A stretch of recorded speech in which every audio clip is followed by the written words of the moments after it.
화려한 집안 배경도 막대한 부도 없었지만 가장 큰 무기가 있었죠. 장성하자 체구가 크고 용모가 뛰어났으며 뜻이 크고 기계가 있어 평범하지 않았다. 이러한 견훤은 언젠간 고향을 떠나서 장차 더 큰 일을 해내야겠다라는 그 야망을 키워나갔습니다. 자, 그렇게 꿈을 키우던 견훤이 고향을 떠난 건 10대 후반이었어요. 청년 견훤은 더 큰 세상으로 나가기 위해서 경상북도 상주를 떠나서 신라의 군대에 입대를 합니다. 그리고 견훤은 태어나서 단 한 번도 가보지 못한 아주 먼 곳으로 파견이 되는데 그곳이 어디다? 전라도. 네, 맞습니다. 전라남도 해안가지요. 견훤이 훗날 나라를 세울 전라도 지역과 처음 연이 닿게 된 순간이었습니다. 거대한 체구와 치솟는 열정으로 이 무장한 견훤은요, 신라의 백성들을 괴롭히며 재물을 빼앗는 해적들을 무서운 기세로 소탕을 합니다. 견훤은 이 노고를 인정받아서 한 부대를 통솔하는 비장의 자리에 오르게 되죠. 지금의 부대장급 직책입니다. 이런 견훤의 활약에도 불구하고요, 신라는 나라 전체가 큰 혼란에 빠진 상태였고 상황은 점점 더 악화돼 가죠. 정권을 훔쳐 제 마음대로 하니 기강이 문란해졌다.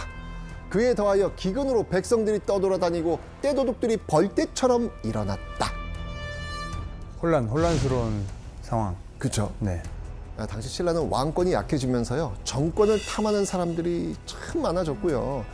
지배층은 이렇게 사치와 이 향락에 빠져가지고 자기들 배를 불리는 데만 급급했죠. 이런 상황을 지켜보던 견훤의 심정 어땠을까요? 정리해야 되겠다. 아, 그렇지. 견훤이라면 이 나라를 한번 다시 살려봐야겠다. 그렇죠. 바로 자신이 직접 나서서 새로운 나라를 세우겠다라고 결심을 한 거예요. 자기가 통솔했던 군대의 부하 병사들과 함께 신라의 반기를 듭니다. 그리고 난세 속에서 남다른 통솔력을 보여준 견훤은요, 백성들의 많은 지지를 받았고요. 한 달 만에 무려 5천 명의 무리가 견훤에게 모입니다. 한 달 만에. 어떻게 그래요? 요즘 채널에서 한 달 만에 5천 구독자 만들기 쉽지 않아요. 그럼요. 쉽지 않을 것 같아요.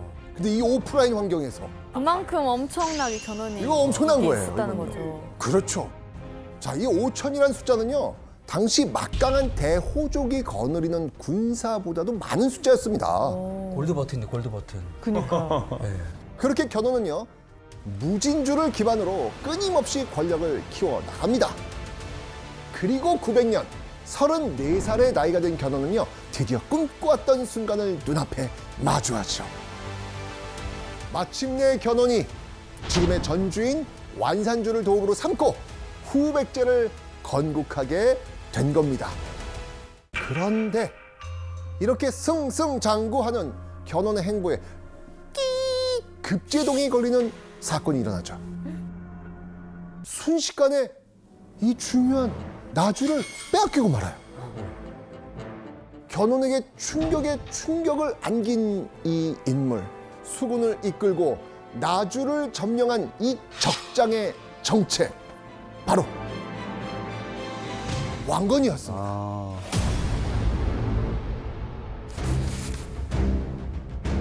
어? 뭐야? 후고구려. 이 견훤의 후백제는요, 후고구려와 신라 사이에 지금 끼어있는 형세가 되어버렸고요, 압박을 받을 수밖에 없는 상황이 된 겁니다. 샌드위치가 됐네. 맞습니다. 이 사건으로 견훤은요, 왕건의 존재를 강렬하게 인식하게 됐고요, 그렇게 두 사람의 질긴 인연과 세기의 라이벌전이 드디어 막을 올리게 되는 것입니다. 때는 877년, 왕건은요, 지금의 개성인 송악 지역의 호족 왕융의 아들로 태어납니다. 왕건은 해상무역을 했던 집안 대대로 서해를 오가며 한반도의 여러 해안 지역과 교류하면서 네트워크를 쌓아나갈 수 있었던 거예요. 견훤이 평민 출신으로 태어나 정말 자수성가한 케이스라면 왕건은 태생부터 풀 소유, 재벌가 출신인 거예요. 부유한. 네. 896년 20살이 된 왕건 앞에 왕건의 인생을 완전히 뒤바꾸는 인물이 나타납니다. 궁예? 궁예. 어. 궁예는 승려 출신 호족이었는데요. 막강한 군사력으로 강원도 지역에서 세력을 키우던 중에 왕건이 있던 한반도 서쪽 송악 지역으로 진출해 왔습니다. 궁예의 세력이 워낙 강하다 보니까 한반도 서쪽 쪽의 호족들이 줄줄이 궁예 밑으로 들어가요. 송악의 대호족이었던 왕건의 아버지 또한 궁예에게 귀부하게 된 겁니다. 자, 여기서 이제 귀부라고 하는 건요, 스스로 가서 복종한다는 뜻이거든요. 왕건은요, 바로 이 궁예 밑에서 자신의 능력을 가감없이 펼칩니다. 22살에 기병을 지휘하는 정기대감에 임명돼서요, 군사들을 거느렸고요. 심지어 24살이었던 900년에는 경기도 광주와 충주, 청주 등의 지역을 정벌하면서 뛰어난 전투 실력을 증명해냅니다. 드디어 한반도의 제대로 존재감을 보여준 것이죠. 그리고 901년 왕건의 활약을 기반으로 후고구려가 건국이 됐죠. 신라가 삼국을 통일한 지 225년 만에 한반도의 부삼국 시대가 열리게 된 겁니다. 왕건은 기세를 몰아서 궁에게 파격적인 제안을 합니다.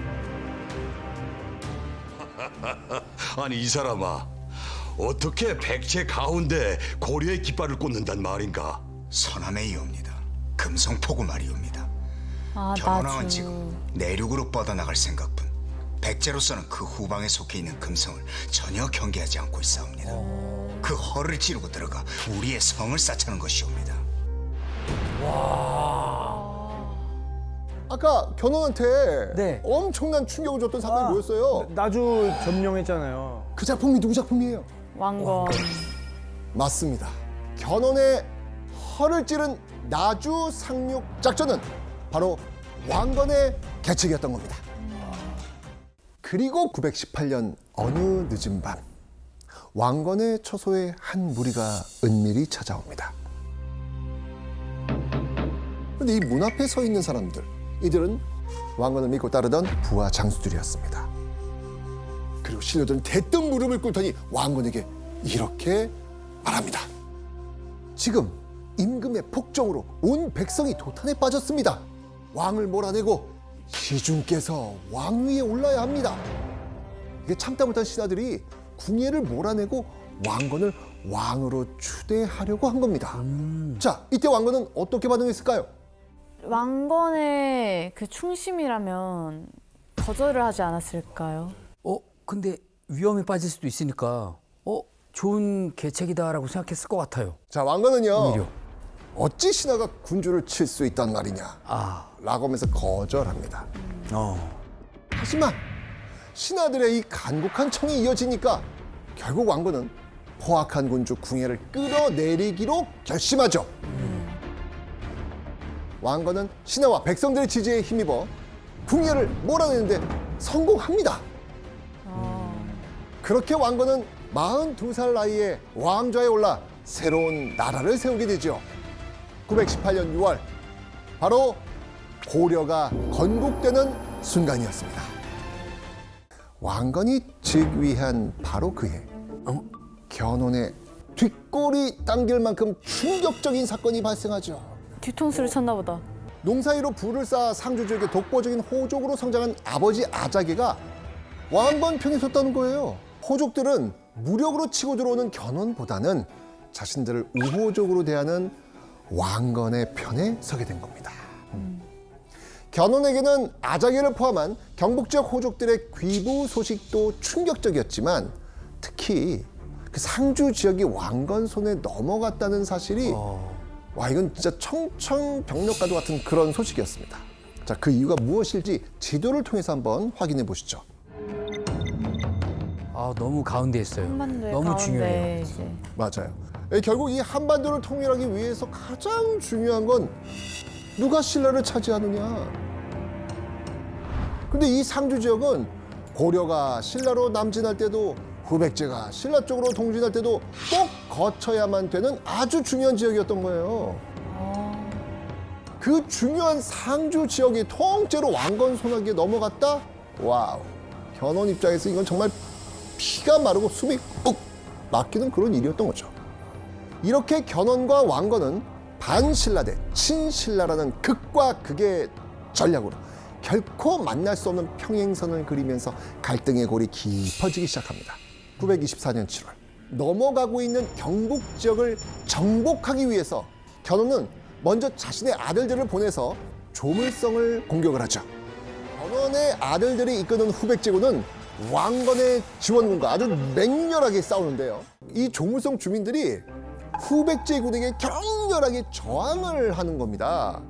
견훤의 아들들이 이끄는 이 후백제군은 이 조물성을 두고 고려의 지원군뿐만 아니고요, 고려를 지지하는 이 조물성 주민들과도 맞붙어야 되는 거였어요. 맹렬한 전투 끝에 결국 견훤의 아들들이 이끈 후백제군은 조물성 점령에 실패하고 맙니다. 역시.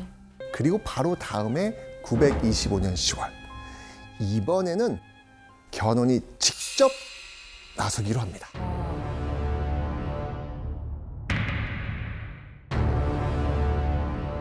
기병 3,000명을 거느리고 조물성에 다시 쳐들어간 거예요. 그런데 이런 견훤을 바짝 긴장시킬 만한 소식도 들려옵니다. 이번에는 왕건 역시 정예 병력을 이끌고 직접 전쟁에 나선 겁니다. 견훤과 왕건이 왕이 된 이후 전장에서 처음으로 맞붙게 된 순간이었죠. 결과는 왕건.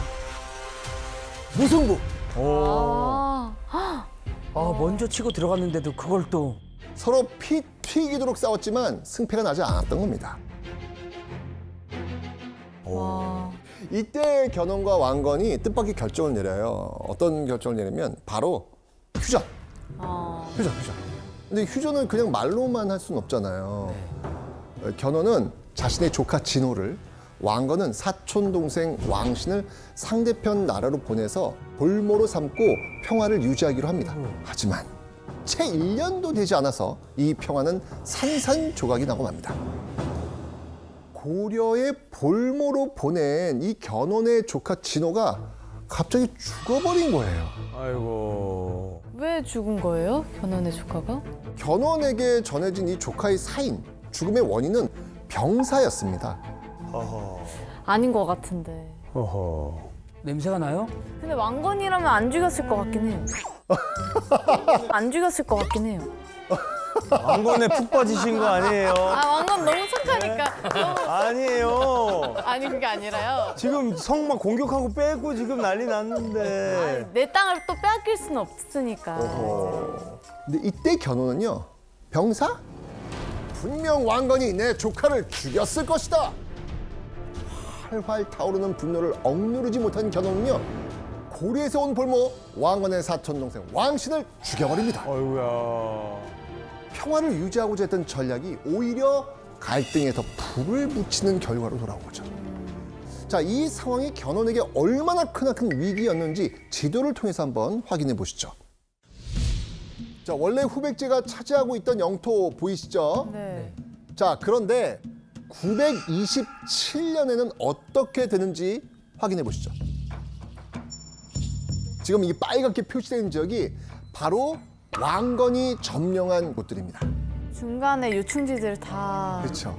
고려 왕건이 후백제와 신라 사이를 지금 끊어놓고 있는 모양새예요, 지금.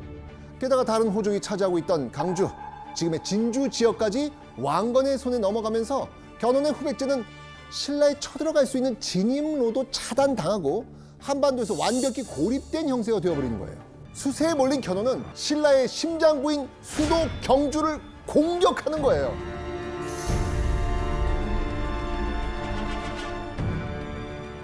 아니 여기서 맞고 왜 가만히 있는 신라한테 가요? 그 명호 아니 속담 있잖아요. 여기서 뺨 맞고 저기서 화풀이 한다 뭐 그런 것처럼. 견훤의 목적은 하나였어요. 바로 고려와 신라의 연결고리를 끊어버리는 것. 대단하시다. 허를 찌르는 견훤의 기습 공격에 신라의 방어망이 순식간에 뚫립니다. 신라의 수도 경주까지 부지불식간에 쳐들어간 견훤은요, 자신의 앞에 신라의 왕 경혜왕을 무릎 꿇게 합니다. 그리고 견훤은 친고려 정책을 내세우던 신라의 왕에게 스스로 목숨을 끊으라고 합니다. 927년 9월 왕건에게 급하게 서신이 하나 날아듭니다. 발신자 신라의 경혜왕. 견훤의 군대가 쳐들어오자 우호 관계였던 왕건에게 경혜왕이 SOS 친 거예요. 자, 왕건은 이번에도요, 신라에 무려 1만 명의 지원군을 보냅니다. 엄청난데? 그런데요, 이게 후백제군의 공격을 막기엔 좀 역부족이었어요. 거기다가 이 신라 천년의 수도 경주가 이미 견훤의 손에 들어갔다는 충격적인 소식까지 듣게 됩니다. 자, 이 상황에서 왕건은 어떤 결정을 내렸을까요? 내가 직접 군대를 이끌고 견훤과 후백제 군과 맞서겠다. 고려의 왕건과 후백제의 견훤이 조물성 전투 이후 전면적으로 맞붙었던 두 번째 전투, 공산 전투입니다. 왕건이 숨죽이고 견훤을 기다리고 있던 그 순간 드디어 저 멀리서 견훤의 군대가 다가온 게 보이기 시작합니다. 조용히 상황을 주시하던 왕건, 견훤의 군대가 가까이 다가오자 그때 공격하라! 왕건의 외침에 매복해 있던 고려 군사들은 일제히 후백제군을 기습 공격합니다. 어우, 야, 뭐 정신없죠. 예상을 못했을 테니까. 그렇죠. 후백제군은 혼비백산 흩어지면서 도망치기 시작합니다. 이야, 이제 전투는 확실히 왕건의 승리 쪽으로 기우는 듯했습니다. 그런데 그 순간 완벽한 반전이 펼쳐집니다. 설마 그게 왕건의 눈앞에 갑자기 숨어 있던 후백제군이 큰 함성 와와 함께 일제히 쏟아져 나오는 거예요.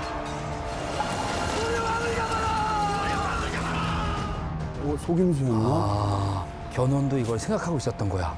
사실 견훤은 후백제로 돌아가는 길에도 긴장의 끈을 놓지 않고 있었습니다. 정탐병들을 보내서 고려군 왕건이 매복해 있다는 정보를 입수했던 것이죠.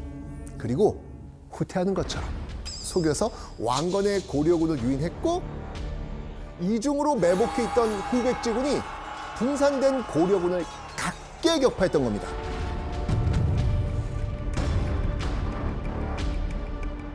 정보력 싸움이야, 정보력 싸움. 순식간에 엄청난 위기에 빠진 왕건. 하지만 왕건의 굴욕은 여기서 끝이 아니었죠. 공산전투 이후 견훤은 압도적인 군사력으로 승승장구하며 몰아칩니다. 왕건이 차지하고 있었던 경상도 일대와 후백제를 후방에서 노릴 수 있었던 나주까지 견훤은 다시 다 빼앗습니다. 말 그대로 전세가 완전히 뒤바뀌어 버린 것이죠.